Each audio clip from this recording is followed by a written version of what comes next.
वाशिम जिल्ह्याची सर्वात मोठी बाजारपेठ व आर्थिक स्रोत म्हणजे कारंजा लाड.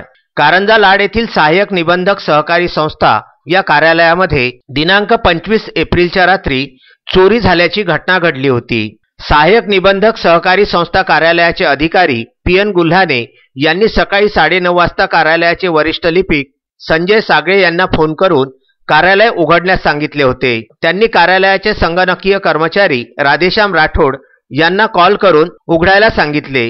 राधेश्याम राठोड हे कार्यालय उघडण्याकरिता कार्यालयाच्या जवळ आले तेव्हा त्यांना कार्यालयाच्या दरवाजाची कडी तुटलेली दिसली.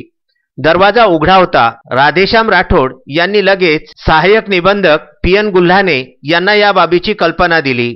पहिल्या रूममधील कपाटाचे लॉक तोडण्यात आले होते व फाईल बाहेर पडल्या होत्या. दुसऱ्या रूममध्ये सुद्धा 2 कपाटांचे लॉक तोडण्यात आले होते व त्यामधील फाईल सुद्धा अस्ताव्यस्त करण्यात आल्या होत्या. चोरांनी आतमध्ये प्रवेश करून नेमक्या फाईल चोरण्याचा प्रयत्न किंवा फाईल अस्ताव्यस्त करण्याचा प्रयत्न का केला हा एक मोठा संशयाचा भोवरा या कार्यालयाच्या भोवती सतत फिरताना दिसत आहे. सहाय्यक निबंधक सहकारी संस्था कारंजा हे कार्यालय सर्व सहकारी संस्थांचे कार्यालय आणि बदनाम कार्यालय म्हणून सर्वश्रुत झालेले आहे. या ठिकाणी असलेल्या अनेक गृहनिर्माण संस्था व त्यांची कागदपत्रे यासाठी तर हा खटाटोप घडला नसावा किंवा कुण्या कार्यालयीन कर्मचाऱ्याचा यामध्ये हात आहे का याचा तपास कारंजा पोलीस करीत आहेत. विदर्भ न्यूज चमूने ज्यावेळी सहाय्यक निबंधक सहकारी संस्था यांच्या कार्यालयास भेट दिली त्यावेळी एक दिवस आधी सहाय्यक निबंधक पी.एन. गुल्हाने यांची एक दिवस आधीच भेट ठरवून घेतली होती. मात्र अमरावतीचे महत्त्वाचे काम दाखवून